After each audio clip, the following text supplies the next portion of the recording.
El aroma a vainilla y almendra, el perfume inconfundible del papel antiguo, era el único aire que Elena Valdés, a sus 23 años, había aprendido a respirar como propio.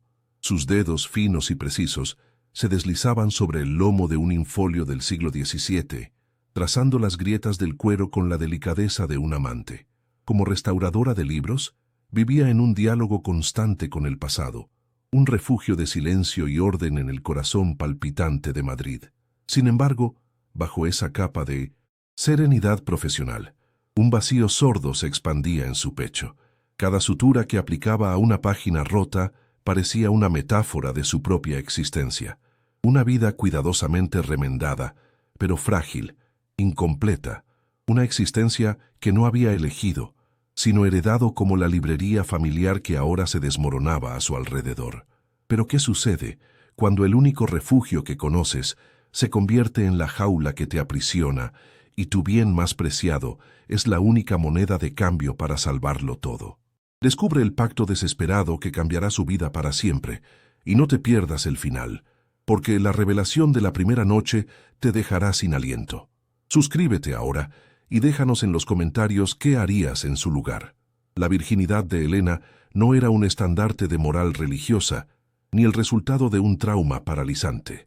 Era, en cambio, la consecuencia de un idealismo casi anacrónico, cultivado en las páginas de las novelas que devoraba desde niña. Esperaba una conexión del alma, un reconocimiento instantáneo y profundo que trascendiera la mera atracción física. Su cuerpo era un templo cerrado, no por miedo, sino por reverencia a un amor que, en su imaginación, debía ser tan épico y transformador como los que leía. Esta pureza era su armadura secreta, una forma de proteger la parte más vulnerable de sí misma del cinismo del mundo exterior. En sus sueños, el amor llegaba como un verso perfecto, no como una transacción apresurada en un mundo que parecía haber olvidado el lenguaje de la devoción y la paciencia. El peso de la culpa era una presencia física, una opresión constante en su esternón que dificultaba la respiración. Cada vez que cruzaba el umbral de la librería, el laberinto de papel, sentía el legado de 3 generaciones observándola desde los retratos sepia que colgaban tras el mostrador. Veía la sombra del fracaso en el polvo que se acumulaba más rápido de lo que podía limpiar, en los estantes cada vez más vacíos y en la mirada cansada de su padre, cuya enfermedad había sido el golpe de gracia para un negocio que ya agonizaba. Se sentía la única responsable, la guardiana fallida de un tesoro familiar. Esa deuda no era solo económica, era una herida moral, un fracaso personal que manchaba su identidad y la anclaba a un destino que no dejaba de hundirse. Su vida transcurría entre las paredes de la librería y el pequeño apartamento de arriba, un universo cerrado y predecible. Mientras sus amigas hablaban de viajes, de carreras profesionales y de romances fugaces, Elena catalogaba incunables y reparaba lomos despegados. Amaba su oficio, la magia de devolver la vida a lo que el tiempo había sentenciado, pero ese amor se había convertido en una obligación asfixiante. A través del ventanal de la tienda, observaba el fluir de la vida en la calle, las parejas que reían, los turistas que se perdían, el pulso de una ciudad que ella solo rozaba de pasada. Se sentía como un personaje secundario en su propia historia, una espectadora silenciosa, de un mundo vibrante al que no tenía ni el tiempo ni el permiso emocional para unirse. Ese aislamiento autoimpuesto y la renuncia a sus propios anhelos habían cultivado en su interior un páramo de soledad. No era solo la ausencia de una pareja lo que la afligía, sino una desconexión más profunda con su propia esencia. A veces, al mirarse en el reflejo de los cristales de las vitrinas, veía a una extraña, una joven de ojos melancólicos, cuya juventud parecía estar disolviéndose como la tinta de un manuscrito expuesto al sol. Anhelaba la risa descontrolada, el error impulsivo, la sensación de perder el control, pero su sentido del deber era un corsé demasiado apretado. Este vacío no era dramático ni ruidoso, sino una ausencia sorda y persistente, el eco de todas las vidas que no se estaba permitiendo vivir, de todos los capítulos que permanecían en blanco. La amenaza llegó sin estruendo, no con un grito. sino con el susurro de un sobre de papel grueso deslizado bajo la puerta una mañana. Gris. El logotipo de una corporación desconocida, Castellanos Holdings, estaba grabado en relieve, frío y afilado al tacto. Elena lo abrió con manos temblorosas, sus ojos recorriendo un lenguaje legalista que al principio parecía impenetrable. Pero ciertas palabras saltaron de la página como brasas encendidas: ejecución hipotecaria, desahucio inminente, liquidación de activos. El aire familiar de la librería, usualmente reconfortante, se enrareció de repente, adquiriendo el olor a moho de la decadencia final. El mundo tangible de sus libros, su único baluarte contra el caos, se estaba convirtiendo en una abstracción legal que amenazaba con borrarlo todo. En ese instante, las paredes forradas de libros dejaron de ser un abrazo para convertirse en los barrotes de una celda. Elena se sintió completamente atrapada, una prisionera del amor filial y de un código de honor que la obligaba a sacrificarse. La idea de huir, de abandonar el barco que se hundía, era una traición tan impensable como dejar de respirar. Se quedó inmóvil en medio de la tienda, con la carta en la mano, rodeada por las historias de héroes, amantes y mártires que poblaban los volúmenes. Era una más de ellos, una protagonista empujada a una encrucijada sin una salida honorable. Y en el silencio opresivo de esa mañana, no podía imaginar que el arquitecto de su ruina estaba a punto de presentarse, trayendo consigo una proposición que destruiría su mundo para, paradójicamente, salvarlo. El barrio de Minonesimo. Las letras donde el laberinto de papel había echado raíces hacía casi un siglo, era un microcosmos suspendido en el tiempo. Sus adoquines, pulidos por incontables pasos, y sus fachadas de tonos ocres contrastaban con el neón y el asfalto de la Gran Vía, a solo unas calles de distancia. Para Elena este contraste era un recordatorio diario de su propia vida. Vivía en una burbuja de historia y decadencia, oyendo el eco de la modernidad como un rumor lejano y ajeno.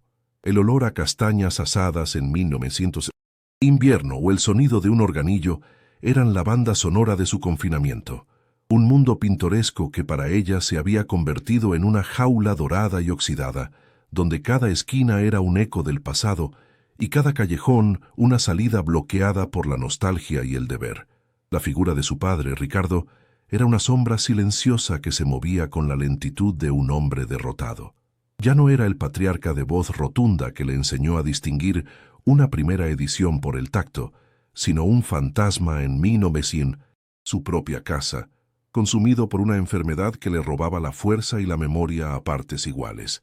Cada mañana, Elena le preparaba el té y le leía los titulares del periódico, un ritual que era más para ella que para él.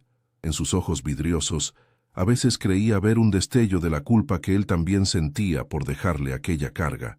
Su fragilidad era el ancla más pesada, una obligación de amor que la encadenaba a la librería con más fuerza que cualquier contrato o hipoteca. Su madre, Isabel, manejaba la preocupación con una afilada practicidad que a menudo se sentía como una crítica. Sus conversaciones rara vez se desviaban de dos temas: el precario estado de las finanzas y el aún más precario estado civil de Elena. ¿Has pensado en buscar otro trabajo? Quizá en una oficina. Conocerías a gente, le decía mientras doblaba la ropa con una precisión casi violenta. Para Isabel, el idealismo de su hija era un lujo que no podían permitirse. Cada comentario sobre una prima que se casaba o una vecina que se mudaba con su novio era una pequeña estocada, un recordatorio de que Elena, a sus ojos, no estaba cumpliendo con el guión esperado para una joven de su edad, fallando no solo en los negocios, sino también en la vida. La rutina de Elena era una liturgia inmutable, un ciclo de 24 horas diseñado para mantener a raya el caos. A las 8, el sonido del cerrojo de la librería al abrirse. Luego, el ritual de encender las luces de baja intensidad, pasar el plumero por los estantes más altos y ordenar los libros que los pocos clientes del día anterior habían hojeado. El mediodía traía un sándwich rápido comido de pie tras el mostrador, con un ojo en los libros de contabilidad y otro en la puerta. La tarde se arrastraba, lenta y silenciosa, hasta que el sol se ponía y el cerrojo volvía a sonar, esta vez para encerrarla. Esta previsibilidad, que una vez fue un consuelo, ahora se sentía como el lento goteo de una tortura, cada día idéntico al anterior, borrando su juventud con una monotonía implacable. La presión económica era una bestia invisible que respiraba en su nuca. No era solo la carta de Castellanos Holdings, eran las facturas de la luz que se acumulaban en un cajón, las llamadas del proveedor de papel especial para restauración, los pequeños gastos que se convertían en montañas. Elena había aprendido a estirar cada euro hasta hacerlo casi transparente. Cenaba a base de sopa y pan, remendaba su ropa hasta que las costuras se rendían y había olvidado la última vez que compró algo que no fuera estrictamente necesario para la supervivencia. Esta pobreza no era solo material, era una humillación constante, una erosión de su dignidad que la hacía sentirse pequeña y culpable, como si su falta de recursos fuera un reflejo directo de su falta de valía en el mundo. Una tarde, mientras aplicaba pan de oro a la cubierta de un misal, su móvil vibró. Era un mensaje de Clara, su única amiga de la universidad, con una foto desde una playa de 1900, Tailandia. «Tienes que venir la próxima vez. La vida es demasiado corta para pasársela entre cuatro paredes», decía el texto. Elena forzó una sonrisa y tecleó una respuesta vaga. «¡Qué maravilla! Disfruta mucho». Pero al bloquear la pantalla, su reflejo en el cristal oscuro le devolvió la imagen de una mujer pálida, con restos de pigmento en los dedos y una mirada que no se correspondía con sus 23 años. La brecha entre su vida y la de los demás se había convertido en un abismo insalvable, y la envidia que sintió fue tan aguda y dolorosa como un corte de papel. El legado de su abuelo era la piedra angular de su prisión moral. A menudo, en el silencio de la noche, se sentaba en el viejo sillón de cuero donde él solía leerle cuentos. Recordaba sus manos, grandes y manchadas de tinta, mientras le explicaba que la librería no era un negocio, sino un santuario. «Aquí custodiamos historias, Elenita. Somos guardianes de la memoria», le había dicho, poniéndole en las manos su primer libro para reparar. Esa frase se había convertido en su condena. Abandonar la librería no sería solo un fracaso financiero, sería una traición a la memoria del hombre que más había admirado, una profanación del templo que él había construido con sus propias manos. El peso de ese juramento no dicho aplastaba cualquier pensamiento de liberación. La sociedad, en su círculo reducido, ejercía su presión a través de comentarios aparentemente inofensivos. Doña Elvira, la portera del edificio, nunca perdía la ocasión de recordarle lo sola que estaba. «Con lo bonita que eres, hija, es una pena que no encuentres un buen hombre que te ayude con todo esto. Un negocio así necesita mano de hombre», le decía, mientras barría la entrada con una energía sentenciosa. Cada una de esas frases era un recordatorio de las expectativas de un mundo que no comprendía ni valoraba su dedicación. La veían como una solterona excéntrica, una figura romántica y trágica, pero nadie veía el sacrificio real, la juventud que se estaba inmolando en el altar de la tradición familiar y el deber filial. El apartamento de arriba, su único espacio personal, era una extensión de la librería. Las paredes estaban cubiertas por el mismo papel pintado de motivos florales que su abuela había elegido 50 años atrás. Los muebles, sólidos y oscuros, parecían absorber la luz, y el aire olía a una mezcla de cera para madera y la lavanda que su madre ponía en los armarios. No había ni un solo objeto que hubiera elegido ella misma, ni un rincón que reflejara su propia personalidad. Vivía dentro de un museo de la vida de otros, durmiendo en la misma cama donde su madre había dormido de niña. Era una existencia prestada, una vida vivida de segunda mano, y la sensación de asfixia era tan real como el polvo que flotaba en los rayos de sol que se colaban por la ventana.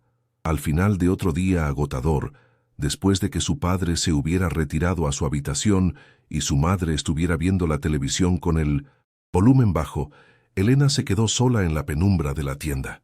La luna llena se filtraba por el escaparate, dibujando rectángulos de luz plateada sobre las pilas de libros.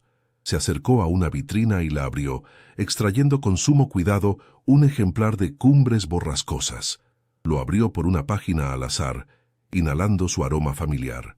Amaba ese libro, amaba esa historia de pasiones destructivas y amores imposibles. Pero esa noche, por primera vez, no sintió consuelo, sino una profunda y amarga ironía. Estaba rodeada de las más grandes historias de amor y aventura jamás escritas, mientras la suya permanecía en blanco, esperando un comienzo que parecía que nunca llegaría. La campana de la puerta principal sonó con una claridad metálica que cortó el silencio polvoriento de la tarde. No era el tintineo familiar de un cliente habitual o de un turista curioso, sino un sonido nítido, autoritario y definitivo. Elena levantó la vista del libro de cuentas, y su corazón dio un vuelco sordo, casi doloroso. A través del cristal biselado, vio un sedán negro de un lujo tan discreto que resultaba obsceno, aparcado justo delante de la fachada desgastada de El laberinto de papel. El vehículo parecía una pantera agazapada en un jardín de flores marchitas, un depredador de otro ecosistema que había invadido su frágil mundo. La puerta del coche se abrió con un movimiento silencioso y de ella emergió una figura que parecía absorber toda la luz de la calle. El hombre que entró en la librería era la personificación del poder. Vestía un traje de un gris tan oscuro que casi parecía negro, una segunda piel de lana fría que no admitía ni una sola arruga, la armadura impecable de un hombre que no permitía imperfecciones ni en su ropa ni en su vida. No era un hombre convencionalmente guapo. Su rostro era una composición de ángulos afilados, una mandíbula fuerte y unos ojos de un azul tan gélido que parecían evaluar y tasar todo lo que miraban. Se movía con una economía de gestos que denotaba un control absoluto, y su presencia llenó el pequeño local, desplazando el aire antiguo y familiar con una energía fría, magnética y peligrosa. Elena sintió un escalofrío que no tenía nada que ver con la temperatura del local. Damián Castellanos, conocido en los círculos financieros como el Demoledor, observó el interior de la librería no con el aprecio de un bibliófilo, sino con la mirada calculadora de un estratega.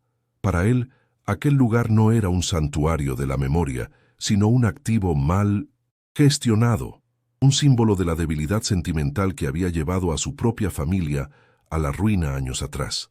Cada libro apilado, cada mota de polvo en el aire, era un eco de la ingenuidad que él se había extirpado a sí mismo con un bisturí de ambición y venganza. Venir aquí en persona era una anomalía en su agenda, un capricho cruel, el deseo de ver el rostro de la persona cuya vida estaba a punto de desmantelar pieza por pieza, tal como habían hecho con la suya. Avanzó por el estrecho pasillo entre las estanterías, sus zapatos italianos de cuero pulido apenas produciendo sonido sobre las viejas tablas de madera del suelo. El contraste era brutal, su aura de modernidad aséptica y costosa contra la calidez orgánica y decadente de miles de volúmenes de papel. Elena permaneció inmóvil detrás del mostrador, sintiendo que sus manos, acostumbradas al tacto delicado del pergamino, se habían vuelto torpes y sudorosas. El hombre no miraba los títulos de los libros. Sus ojos se posaron directamente en ella, con una intensidad que la hizo sentir completamente expuesta, como si pudiera leer no solo las cifras en rojo de sus libros de contabilidad, sino también el miedo y la desesperación que anidaban en su alma. Era una mirada que no pedía, sino que tomaba. Finalmente se detuvo frente a ella. El mostrador de roble macizo, que siempre le había parecido una barrera protectora, de repente se sintió como una frágil línea de defensa. «Elena Valdés», dijo él. No fue una pregunta, sino una afirmación. Su voz era grave, controlada, una resonancia profunda que vibró en el aire quieto de la tienda. Elena se obligó a levantar la barbilla, encontrándose con su mirada helada. En las profundidades de aquel azul no había malicia, sino algo mucho más aterrador. Un vacío, un desierto emocional donde los sentimientos como la piedad o la compasión se habían extinguido hacía mucho tiempo. Vio a un hombre encerrado en una fortaleza de soledad autoimpuesta, un rey en un trono de hielo, y esa visión, por un instante, la fascinó más de lo que la asustó. Sintió la necesidad de decir algo, de llenar el silencio opresivo que se había instalado entre ellos, pero las palabras se negaban a formarse. Fue él quien habló de nuevo, rompiendo el tenso impasse. Damián Castellanos. Pronunció su nombre como si fuera una sentencia, el nombre que ella había leído en la carta, el arquitecto de su ruina. El aire pareció volverse más denso, más difícil de respirar. Elena asintió lentamente. Un movimiento casi imperceptible. No iba a darle la satisfacción de verla temblar. Aferró el borde del mostrador con los dedos, la madera vieja anclándola a la realidad, mientras una parte de su mente se maravillaba con una calma extraña de la absurda belleza de aquel hombre, una belleza peligrosa y estéril como la de un glaciar. Él desvió la mirada por un segundo, posándola en un ejemplar de El paraíso perdido que descansaba sobre una pila cercana. Lo cogió con una mano, sus dedos largos y cuidados manejando el frágil volumen con una inesperada delicadeza. «Una primera edición española», comentó, su voz desprovista de emoción, pero con un matiz de conocimiento que sorprendió a Elena. «La encuadernación es notable, pero el papel presenta foxing. Necesita un tratamiento inmediato si quiere evitar que se pierda». Su análisis fue tan preciso y frío como una autopsia.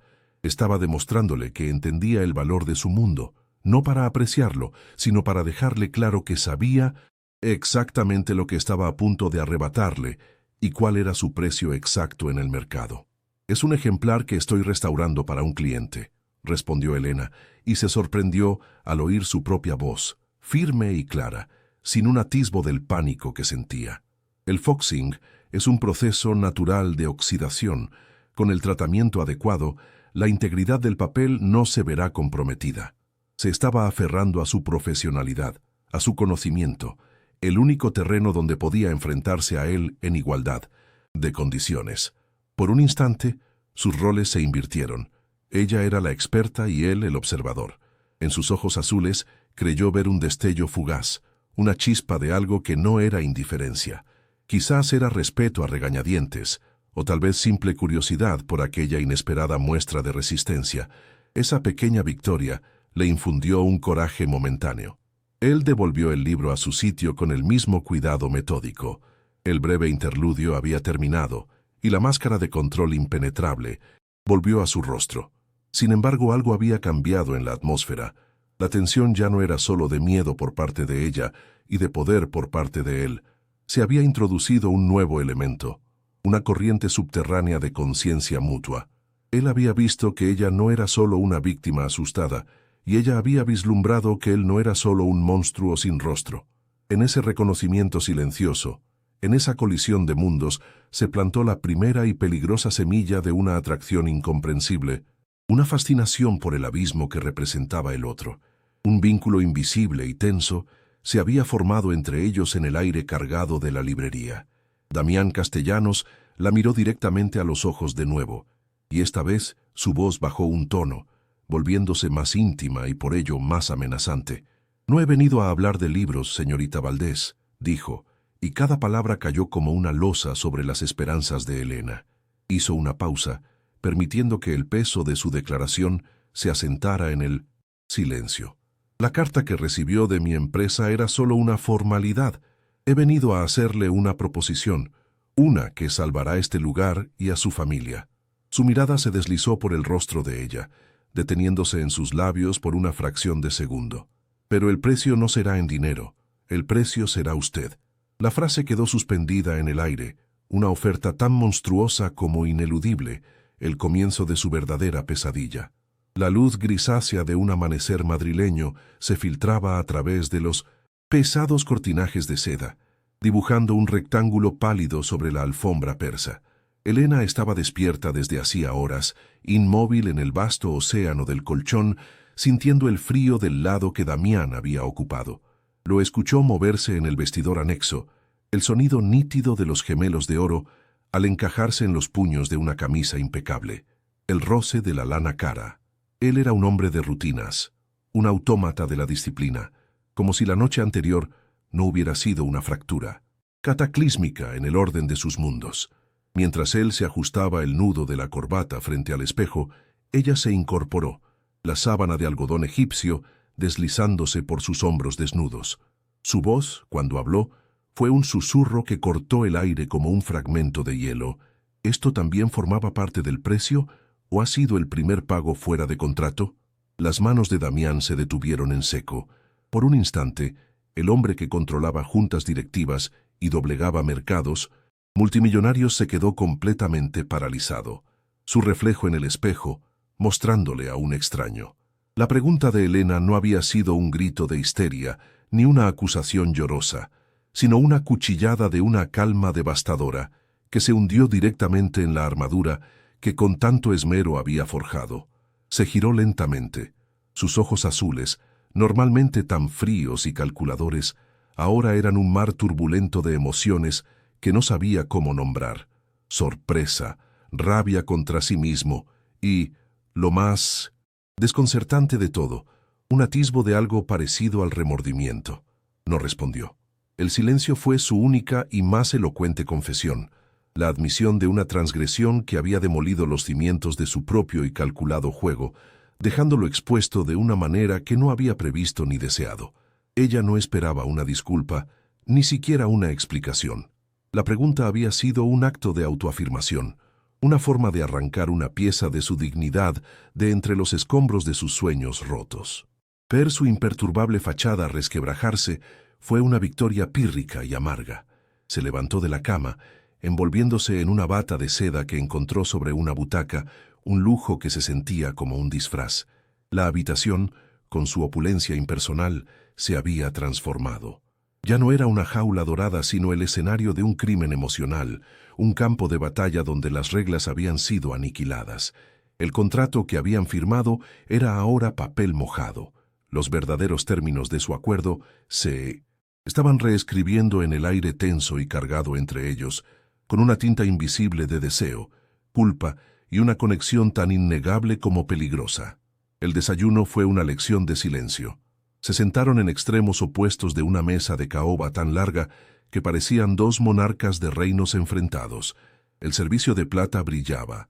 El zumo de naranja recién exprimido esperaba en copas de cristal, pero la comida permanecía intacta en sus platos.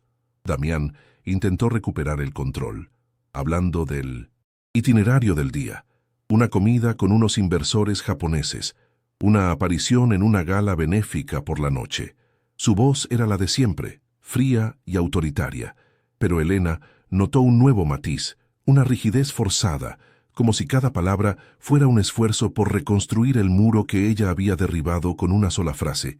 Ya no era solo su peón, era la testigo de su debilidad, y ese conocimiento le otorgaba un poder sutil y perturbador que ninguno de los dos sabía cómo manejar. Elena, por su parte, lo observaba por encima del borde de su taza de té. Ya no veía al monstruo unidimensional que había entrado en su librería.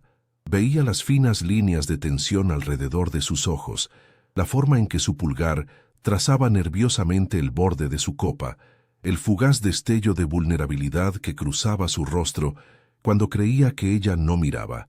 La noche anterior le había despojado de su inocencia, pero también le había otorgado una nueva forma de visión, una percepción aguda de las complejidades del hombre que la había comprado. El odio que debería haber sentido, puro y redentor, se veía contaminado por una extraña y reticente compasión, una curiosidad por las heridas que él ocultaba con tanto celo bajo capas de poder y riqueza. Era un sentimiento peligroso que la asustaba más que su propia ira. La primera prueba pública llegó esa misma tarde en un exclusivo restaurante con vistas al Parque del Retiro. Elena llevaba un vestido azul zafiro que el estilista personal de Damián le había entregado esa mañana, una prenda que la hacía sentir como una actriz interpretando un papel para el que no había ensayado. Damián, a su lado, era la personificación del encanto y la confianza, saludando a sus socios con una sonrisa perfectamente calibrada. Cuando él le puso una mano en la parte baja de la espalda para guiarla hacia la mesa, un escalofrío recorrió la columna de Elena. El contacto fue protocolario, un gesto para las cámaras invisibles de la alta sociedad, pero para ellos fue una descarga eléctrica, un recordatorio físico de la intimidad que habían compartido, un secreto ardiente en medio de la fría formalidad del almuerzo de negocios. Durante la comida, Elena se mantuvo en un segundo plano, una esposa trofeo silenciosa y elegante, tal como el papel exigía.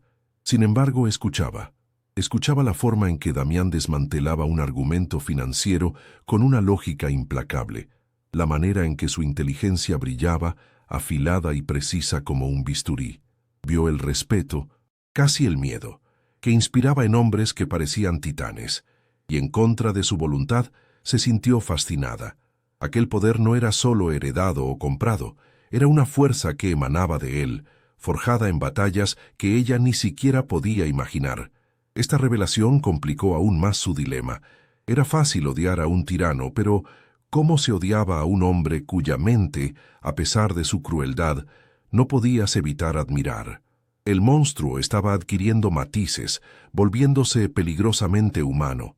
Esa noche, en la gala benéfica, la farsa alcanzó su punto álgido. Rodeados por el brillo de los diamantes y el murmullo de las conversaciones importantes, bailaron el primer vals. Sus cuerpos, que se conocían de una manera cruda y desesperada, ahora se movían con una gracia estudiada al compás de la orquesta. Damián la sostenía con una firmeza que era a la vez posesiva y protectora. «Estás temblando», susurró él, su aliento cálido rozando su oreja. «Es el frío», mintió ella, aunque la temperatura del salón era sofocante. La verdad era que la proximidad de su cuerpo, el olor de su piel, la presión de su mano en su cintura estaban despertando en ella una respuesta que la aterrorizaba. Su cuerpo recordaba y deseaba, traicionando a su mente y a su orgullo con cada latido acelerado de su corazón. Más tarde, mientras Damián estaba inmerso en una conversación con un senador, Elena se refugió en uno de los balcones que daban al jardín. Necesitaba aire, un momento para escapar de la sofocante contradicción de sus sentimientos. La brisa nocturna le acarició el rostro, pero no pudo enfriar el fuego que sentía por dentro. Se odiaba a sí misma por la debilidad que sentía, por la forma en que su piel todavía anhelaba el tacto de él. El idealismo romántico sobre el que había construido su vida se había hecho añicos, y en su lugar había un deseo oscuro y confuso, una atracción por el mismo hombre que había destruido sus sueños. Se apoyó en la barandilla de mármol, sintiéndose completamente perdida, atrapada no solo en un contrato, sino en la red de sus propias y traicioneras emociones. La puerta del balcón se abrió y Damián apareció a su lado. No dijo nada durante un largo rato, simplemente se quedó allí, mirando la noche junto a ella. El silencio entre ellos ya no era incómodo, sino denso, cargado de todo lo que no se atrevían a decir. «Mi padre solía odiar estos eventos», dijo él de repente, su voz baja y desprovista de su habitual filo. Decía que eran mercados de vanidad, donde la gente vendía su alma por un poco de prestigio. Fue la primera vez que le hablaba de su familia, una pequeña grieta en su fortaleza. Elena se giró para mirarlo, y a la luz de la luna vio una sombra de dolor en sus ojos, una herida antigua que su poder y su dinero no habían podido sanar. En ese instante, su corazón dio un vuelco de empatía, un sentimiento tan potente que casi la hizo olvidar quiénes eran y cómo habían llegado hasta allí. Al regresar a la mansión, la tensión acumulada durante el día se hizo casi insoportable. Mientras subían la gran escalera de mármol, sus pasos resonando en el silencio de la casa, Elena era dolorosamente consciente de la distancia que él mantenía entre ellos, como si temiera que el más mínimo roce pudiera provocar un incendio. Esa noche él no entró en el dormitorio principal, tomó una almohada y una manta del armario de la ropa de cama y se dirigió a una de las habitaciones de invitados sin decir una palabra. El gesto, que debería haber sido un alivio, se sintió como un rechazo, una bofetada. Elena se quedó sola en la inmensa cama, el vacío a su lado más elocuente que cualquier presencia, y se dio cuenta de una verdad aterradora. Una parte de ella no quería que él se hubiera ido. Los días siguientes se convirtieron en una tortura exquisita. Vivían como extraños bajo el mismo techo, cumpliendo con sus obligaciones públicas con una profesionalidad impecable, pero evitando cualquier tipo de interacción privada. Sin embargo, la conciencia del otro era una corriente eléctrica constante. Elena se encontraba buscando su coche por la ventana cuando él volvía a casa, o deteniéndose frente a la puerta de su estudio, tentada a llamar. Se aprendió el sonido de sus pasos, el aroma de su café por la mañana, los pequeños detalles que componían al hombre más allá del magnate. Cada uno de estos descubrimientos era como una pequeña traición a sí misma, un paso más hacia un territorio emocional del que temía no poder regresar jamás. Estaba cayendo, lenta e inexorablemente, por el hombre que se suponía que debía odiar. Una tarde, buscando un libro en la vasta biblioteca de la mansión, encontró una sección dedicada a la encuadernación y la restauración de libros antiguos. Eran volúmenes técnicos, caros y especializados, el tipo de obras que ella solo había podido consultar en bibliotecas públicas. Sobre un atril había una primera edición de El Gran Gatsby, con la sobrecubierta original casi intacta. Junto a él, una nota con la caligrafía afilada de Damián. Pensé que esto podría interesarte. No era una ofrenda de paz ni una disculpa. Era algo más sutil y complejo, un reconocimiento. Un gesto que decía, te veo, sé quién eres más allá de este contrato. Elena acarició el lomo del libro y sintió que las últimas defensas de su corazón comenzaban a desmoronarse por completo ante esa inesperada muestra de entendimiento. El deseo, una vez reconocido, se convirtió en una presencia física, un hambre constante en la boca de su estómago. Lo sentía cuando sus miradas se cruzaban al otro lado de la mesa, una chispa que ambos se apresuraban a extinguir. Lo sentía en la forma en que su cuerpo reaccionaba al oír su voz al teléfono en la habitación contigua. Había pasado toda su vida protegiendo su virginidad, esperando un amor puro y etéreo, y ahora se encontraba consumida por un anhelo carnal, terrenal y abrumador por un hombre que representaba todo lo contrario a sus ideales. La ironía era cruel y absoluta. Su cuerpo, que él había tomado por la fuerza, ahora lo reclamaba voluntariamente, creando una guerra civil dentro de ella, una batalla entre su moral, su orgullo y un deseo tan profundo que amenazaba con ahogarla. Una noche, incapaz de dormir, bajó a la cocina a por un vaso de agua. Lo encontró allí, de espaldas a ella, mirando por la ventana hacia la ciudad iluminada. Solo llevaba unos pantalones de pijama, y la luz de la luna esculpía los músculos de su espalda y hombros. La visión la dejó sin aliento. Él debió de sentir su presencia, porque se giró. Sus ojos se encontraron en la penumbra, y en ese momento todas las máscaras cayeron. No eran el magnate y su esposa de conveniencia. Eran solo un hombre y una mujer, unidos por un acto irrevocable y una atracción que ninguno de los dos podía seguir negando. El aire se espesó, vibrando con una tensión que era a la vez promesa y amenaza, deseo y peligro. Él dio un paso hacia ella, luego otro. Se detuvo a apenas unos centímetros de esa distancia, tan cerca que ella podía sentir el calor que emanaba de su piel. Levantó una mano como si fuera a tocarle la cara, pero la dejó suspendida en el aire, sus dedos temblando ligeramente.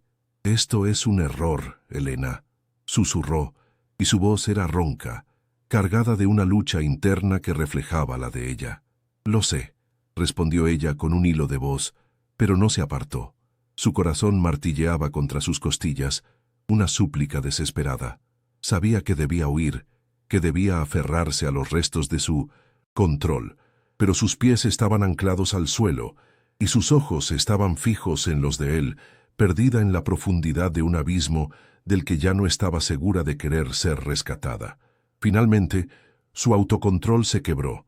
Su mano se posó en su mejilla, su pulgar acariciando su piel con una ternura que la desarmó por completo. «No puedo seguir con esto», murmuró él, más para sí mismo que para ella. Se inclinó, su rostro borrando el poco espacio que quedaba entre ellos. Elena cerró los ojos, su respiración entrecortada, esperando el contacto de sus labios. Ceder a ese beso sería la rendición final, la aceptación de que había perdido el control no solo de su cuerpo, sino de su vida y de su corazón. Sería elegir el deseo sobre la seguridad, la libertad de sentir sobre la convención de lo correcto.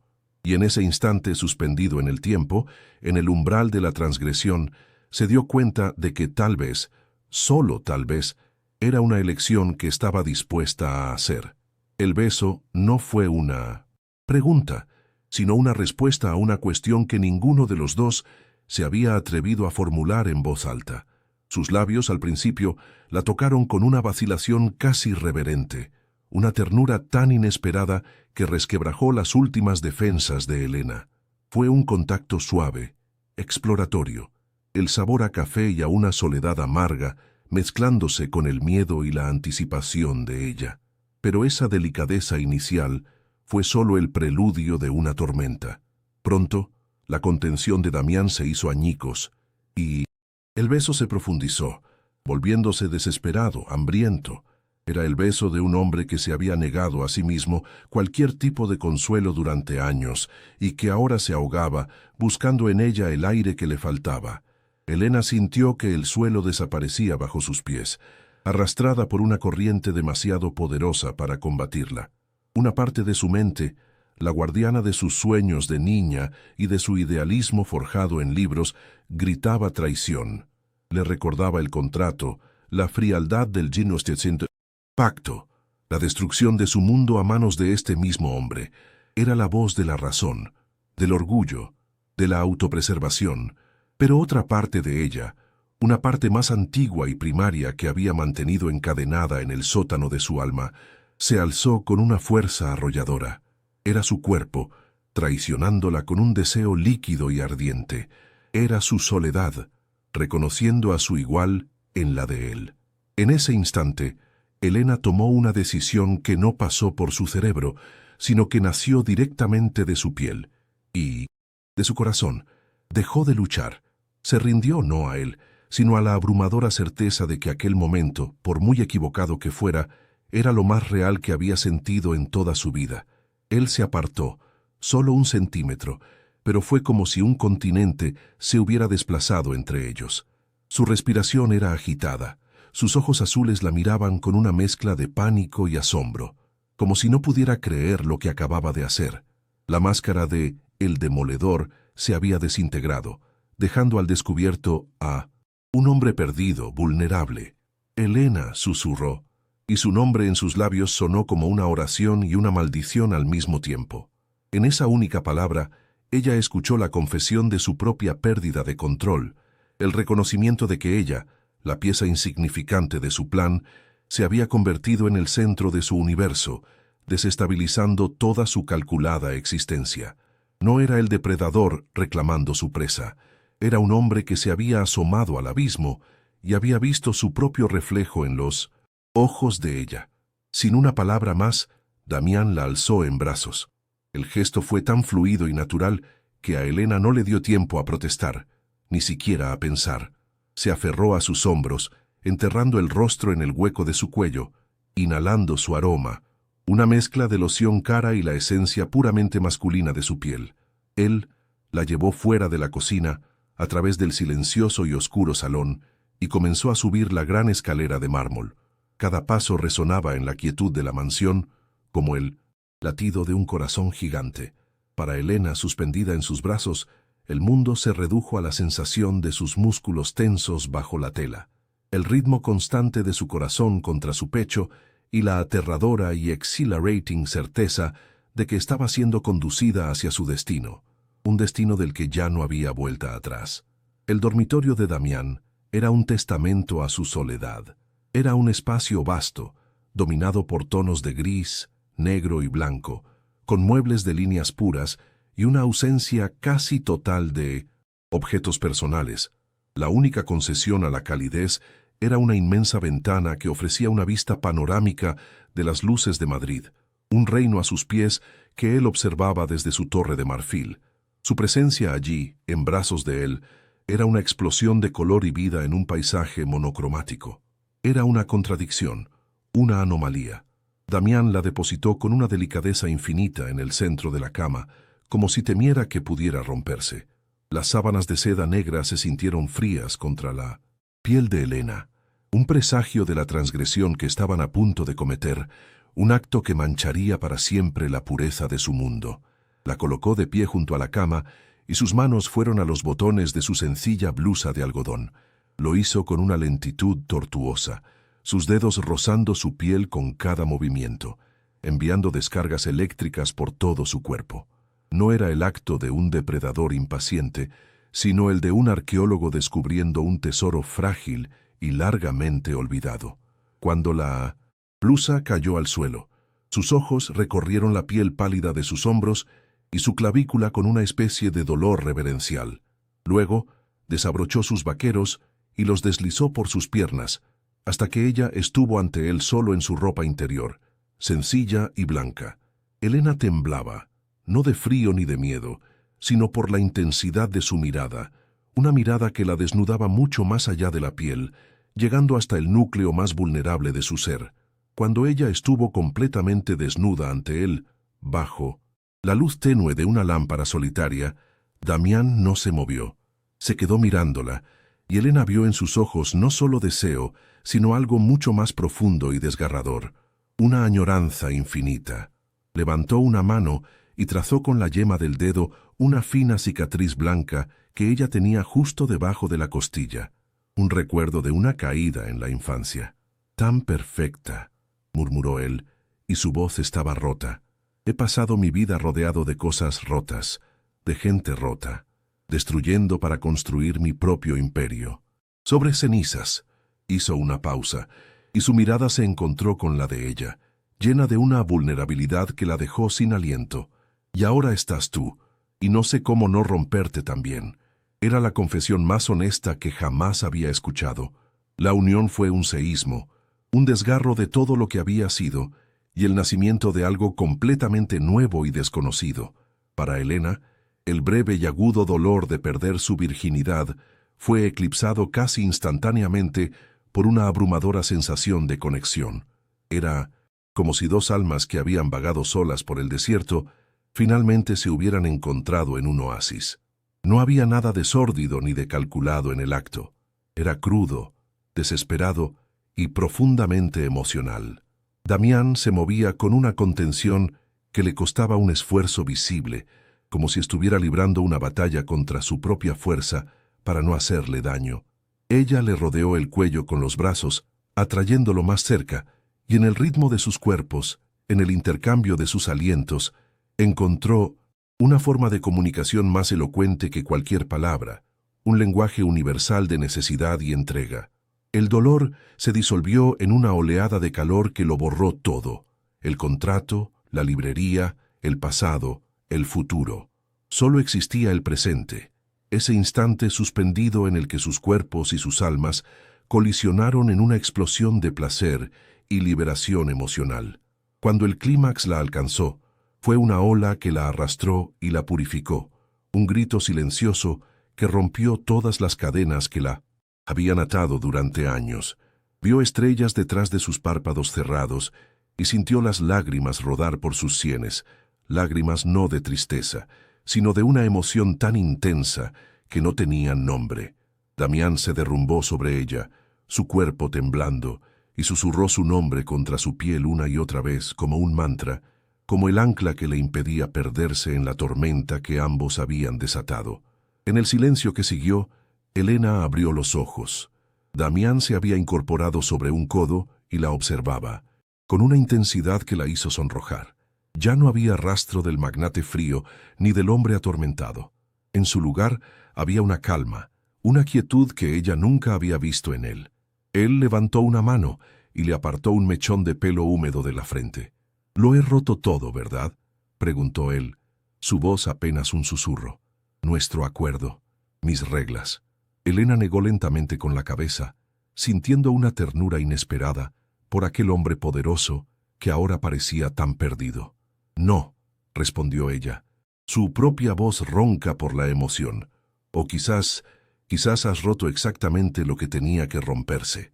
En esa habitación, el contrato de 7 días había muerto, y en su lugar, algo infinitamente más complejo y peligroso acababa de nacer. El amanecer se derramó en el dormitorio de Damián no como una promesa, sino como un juez implacable. La luz cruda del nuevo día exponía la intimidad de la noche anterior, despojándola de su magia febril y dejándola al descubierto como una transgresión vulnerable. Elena observó en silencio cómo Damián se levantaba de la cama con una fluidez controlada, un movimiento que pretendía borrar cualquier rastro de la rendición que habían compartido. Vio cómo se vestía, cada gesto, la elección de una corbata, el ajuste de los gemelos, era un ladrillo más en el muro que estaba reconstruyendo febrilmente entre ellos. No había ira en su rostro, ni ternura, solo una máscara de neutralidad gélida, mucho más cruel que cualquier reproche. Él se estaba borrando a sí mismo de la escena del crimen emocional, dejándola a ella sola entre los escombros de lo que habían destruido y creado. Él abandonó la habitación sin pronunciar una sola palabra. El clic suave de la puerta, al cerrarse, resonando en el silencio como un disparo. Elena se quedó inmóvil en la inmensidad de la cama, el calor de su cuerpo en las sábanas de seda negra ya desvaneciéndose. El aroma de él, sin embargo, persistía en la almohada, un fantasma olfativo que era a la vez un consuelo y una tortura. La consecuencia de su entrega no fue un enfrentamiento, ni una discusión apasionada. Fue este vacío, este silencio ensordecedor que gritaba abandono. Se dio cuenta con una claridad dolorosa de que Damián no huía de ella, sino de la debilidad que ella le había hecho sentir, de la grieta que había abierto en su impenetrable fortaleza. Y para sellar esa grieta, la estaba dejando a ella fuera, en el frío, convirtiéndola en un daño colateral de su propia guerra interna. El miedo helado y paralizante se apoderó de ella. ¿Qué había hecho? Había entrado en aquel pacto con la ingenua creencia de que podría proteger la parte más esencial de sí misma, su corazón, su alma. Pero en una noche de vulnerabilidad compartida, lo había entregado todo voluntariamente. La culpa que ahora sentía era de una naturaleza completamente nueva. No era la vergüenza de una virgen, sino la humillación de una tonta. Se sintió como una pieza más en el largo historial de conquistas de un hombre como él, una anécdota que él se esforzaría por olvidar. Había creído por un instante febril que su conexión era única, que había tocado algo real en él. Ahora, la fría luz de la mañana le mostraba una verdad mucho más probable. Había confundido la desesperación de un hombre solitario con el comienzo de un amor. Los siguientes 2 días fueron una lección de distancia calculada. Vivían bajo el mismo techo, pero en universos paralelos. Se cruzaban en los pasillos como fantasmas, sin que sus miradas se encontraran. Las comidas se servían en un silencio tan denso que se podía cortar con los cuchillos de plata. Damián se había sumergido en su trabajo con una ferocidad casi maníaca, sus dedos siempre tecleando en un teléfono o un portátil, sus oídos taponados por auriculares durante las llamadas. Elena comprendió que aquella frialdad no era pasiva, sino un arma activa. Era un castigo para ella, por haberle hecho sentir, y un castigo para él mismo, por haber permitido tal lapso en su disciplina de hierro. Cada momento de silencio era una reafirmación de los términos originales de su contrato, un intento brutal de borrar la noche en que ambos lo habían quemado hasta los cimientos. Sin embargo, en medio del dolor y la confusión, una extraña metamorfosis comenzó a tener lugar dentro de Elena. La fragilidad que la había definido durante tanto tiempo, la timidez que la había mantenido prisionera en su librería, empezó a ser reemplazada por una insospechada resiliencia. La noche con Damián la había roto, sí, pero al hacerlo había dejado entrar la luz. Ya no era la soñadora idealista que esperaba un amor de novela. Había probado la realidad con toda su complejidad, su dolor y su placer prohibido, y había sobrevivido. Se miró en el espejo del baño observando los círculos oscuros bajo sus ojos, pero también una nueva determinación en su mirada. No iba a permitir que el silencio de él la aniquilara. Había perdido su inocencia, pero tal vez, en el proceso, había encontrado una fuerza que no sabía que poseía. La llamada de su madre fue como una intrusión de un mundo que ya no le pertenecía. La voz de Isabel al otro lado de la línea era un torbellino de ansiedad y curiosidad mal disimulada. Elena, cariño, hemos visto las fotos en las revistas de esa gala. Pareces tan adulta. ¿Estás bien? ¿Ese hombre te está tratando como es debido? Cada palabra era una pequeña daga, recordándole la farsa que estaba viviendo y la verdad que nunca podría contar. Forzó una voz alegre y tranquilizadora, tejiendo mentiras piadosas que sabían a ceniza en su boca. Al colgar, sintió el abismo que se había abierto entre su vida de antes y la actual. Estaba completamente sola en esto, atrapada en una jaula dorada donde la única persona que entendía su prisión era su propio carcelero, y él se negaba a hablarle. Una noche, incapaz de conciliar el sueño, bajó a la biblioteca en busca de un libro que la distrajera. La puerta del estudio de Damián estaba entreabierta, y una fina línea de luz se derramaba en el pasillo oscuro. Se asomó con sigilo y lo vio.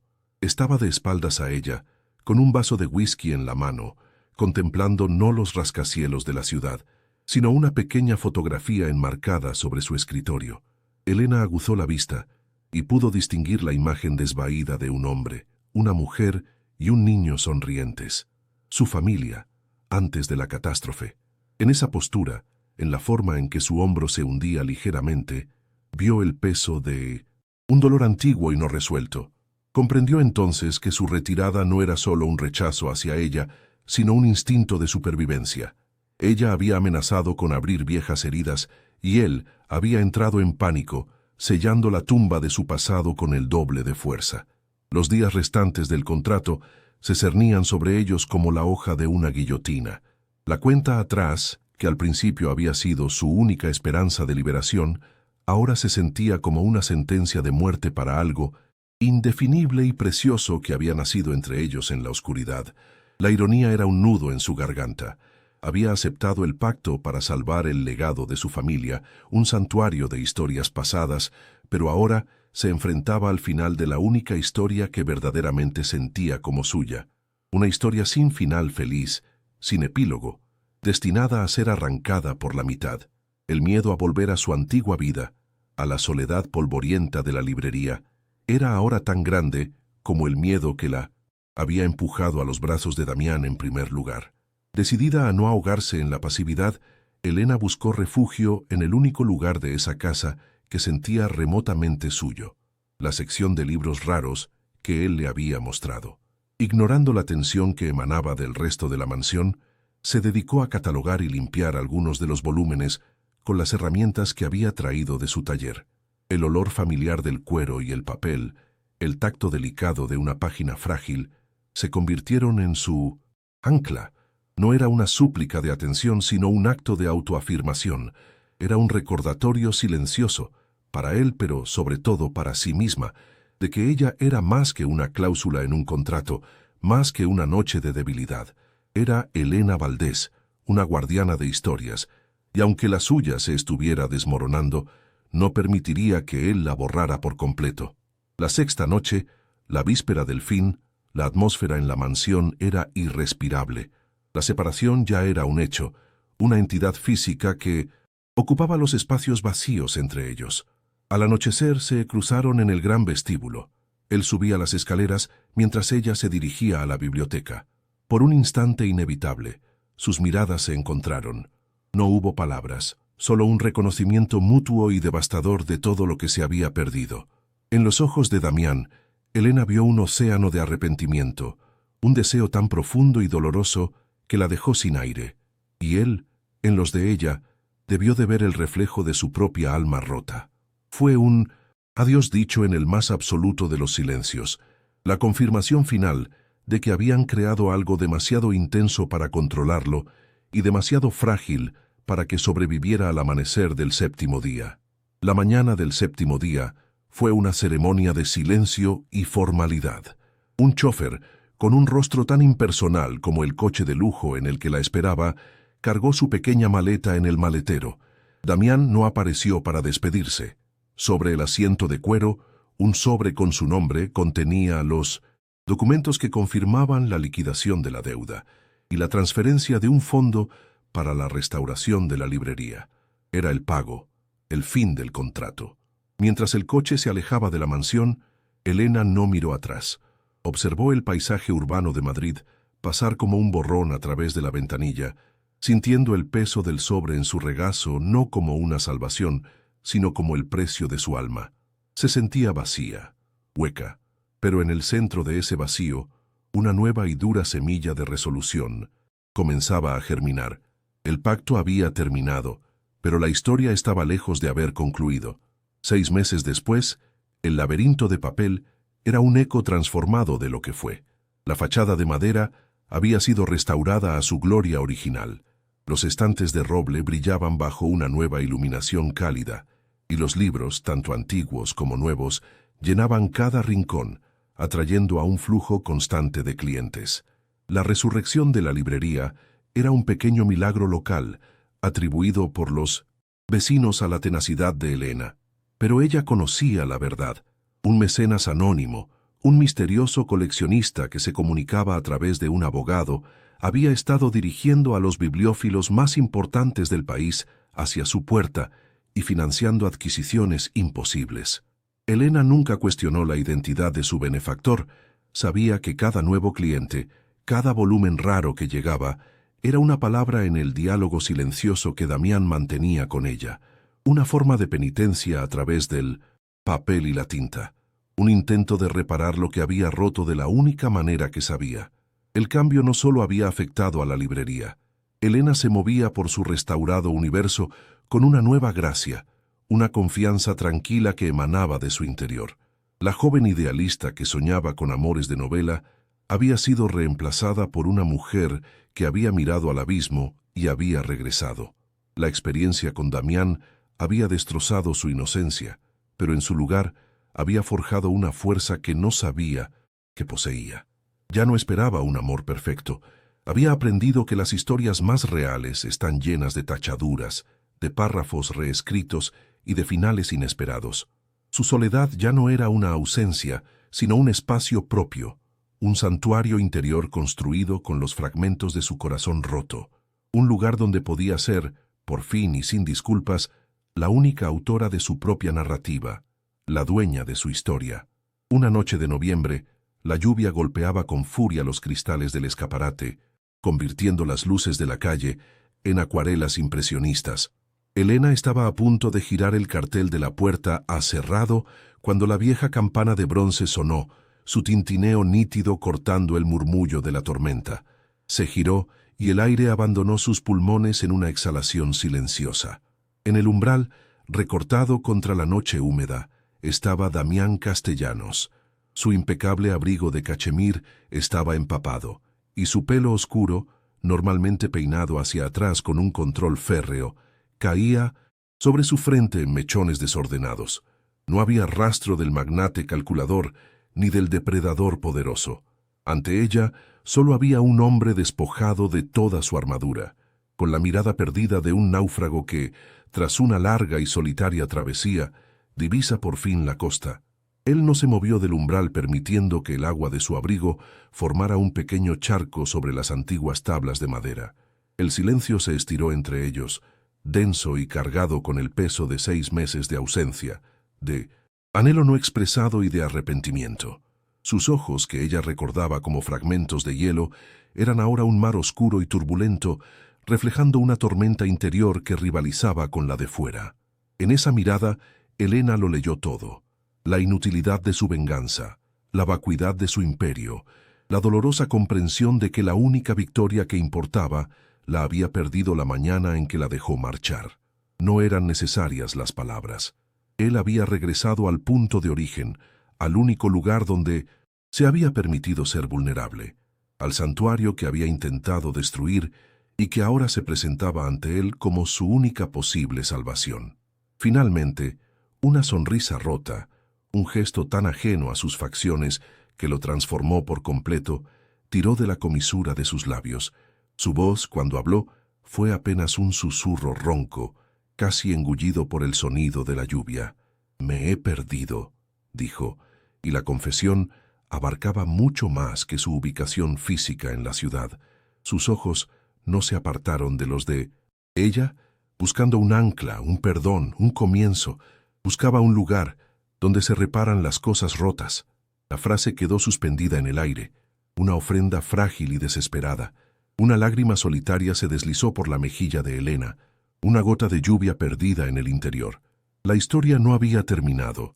Estaba allí, entre ellos, como un libro abierto, esperando a que alguien tuviera el valor de escribir el siguiente capítulo. ¿Crees que debería darle esa oportunidad? ¿O hay heridas que ni el tiempo ni el arrepentimiento pueden curar? Queremos saber lo que piensas. Suscríbete a nuestro canal, dale a me gusta si esta historia te ha conmovido y déjanos un comentario contándonos cómo debería terminar su historia. Tu opinión podría ser el principio de su verdadero final.